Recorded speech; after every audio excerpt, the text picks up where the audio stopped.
Os falsos profetas e os liberais religiosos dentro da igreja visível aumentarão e enganarão a muitos.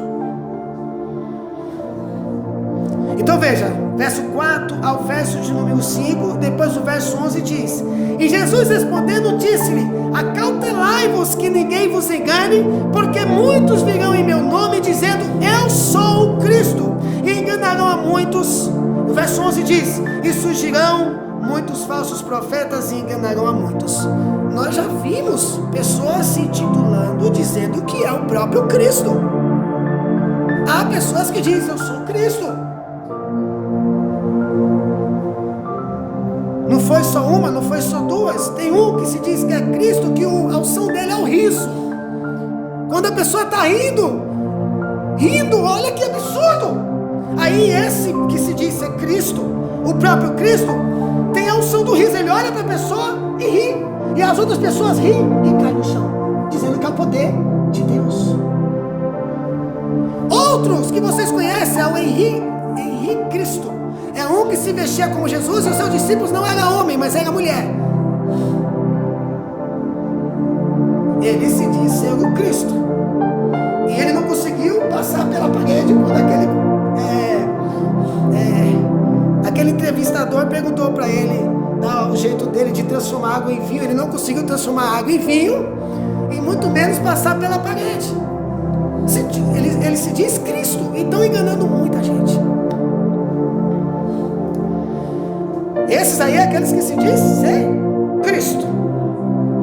Além desses que se diz ser Cristo, são aqueles falsos profetas, falsos pregadores, falsos doutores, falsos pastores, falsas igrejas.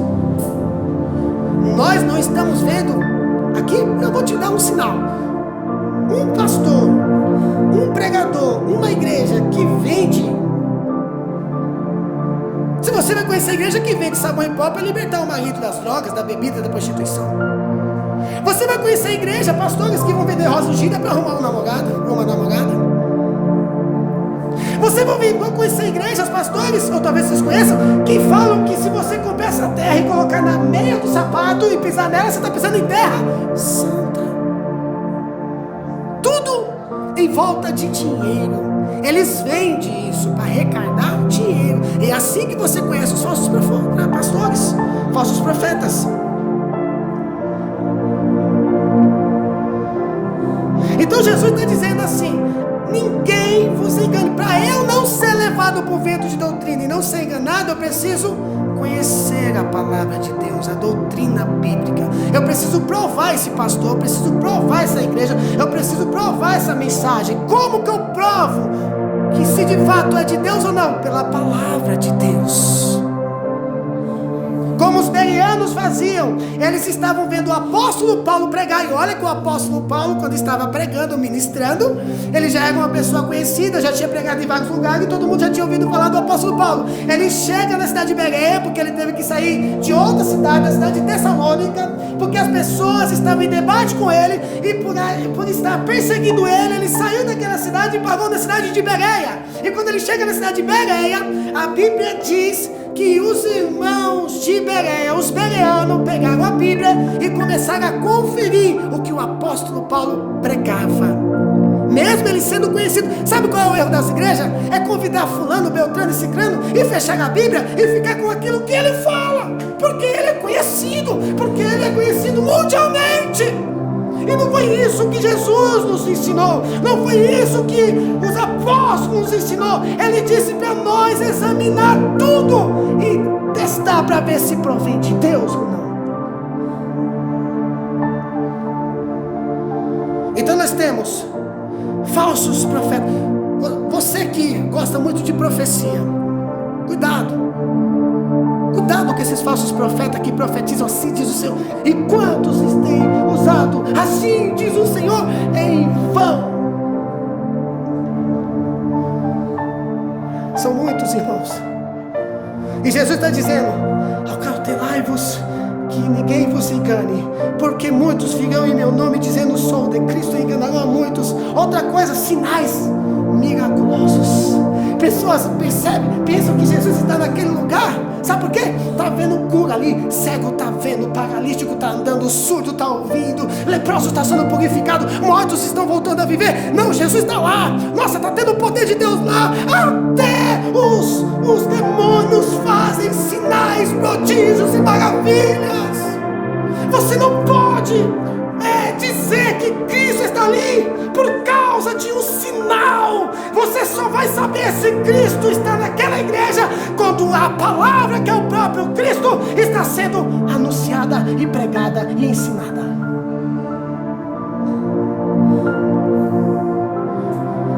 E quantos têm sido enganados? Eu estava trabalhando. Quando foi 8h30, mais ou menos, 9 horas, eu peguei uma passageira. E ela disse assim, era uma sexta-feira, eu estou indo para o culto. Eu falei, vai ter vigília na sua igreja? Ela disse, não, eu estou indo, já está até acabando o culto. Aí eu olhei e falei assim, mas por que você está indo agora? Você estava trabalhando? Não, é porque eu estou esperando a hora da profecia. Tem um profeta lá que profetiza tal coisa, RG, e eu estou indo lá. Quantos irmãos vão atrás de profeta? Não quero saber da mensagem, eu quero ir na hora que o profeta revela. Se a própria Bíblia revela passado, presente e futuro, ou melhor, é o próprio passado, é o próprio presente e é o próprio futuro. Por que a Bíblia é passado, presente e futuro? Porque a Bíblia é o próprio Deus encarnado, Cristo, o verbo que tabernaculou, o verbo que se fez carne, o verbo no passado criou todas as coisas, o verbo no presente está aqui no nosso meio, e o verbo no futuro virá para buscar a sua igreja e julgar as nações. E como que ele está aqui? Através do Espírito Santo, que é a mesma pessoa, a palavra de Deus. Agora veja o que o apóstolo Paulo diz em Efésios capítulo 5, verso 6. Ninguém vos engane com palavras vãs, porque por estas coisas vem a ira de Deus sobre os filhos da desobediência. Olha o que diz Colossenses capítulo 2, verso 8. Tende cuidado para que ninguém vos faça presa sua por meio de filosofias e vãs sutilezas, segundo a tradição dos homens, segundo os rudimentos do mundo e não segundo Cristo. Pessoas vão falar bem, pessoas vão ter conhecimento. O falso profeta não é despreparado, irmão, ele é bem preparado. O diabo não é despreparado, não, eles são bem preparados. Eles vão ter boa oratória, vão falar com conhecimento profundo, a tal ponto, se você não tiver discernimento e não tiver conhecimento da palavra, será levado por vento de doutrina.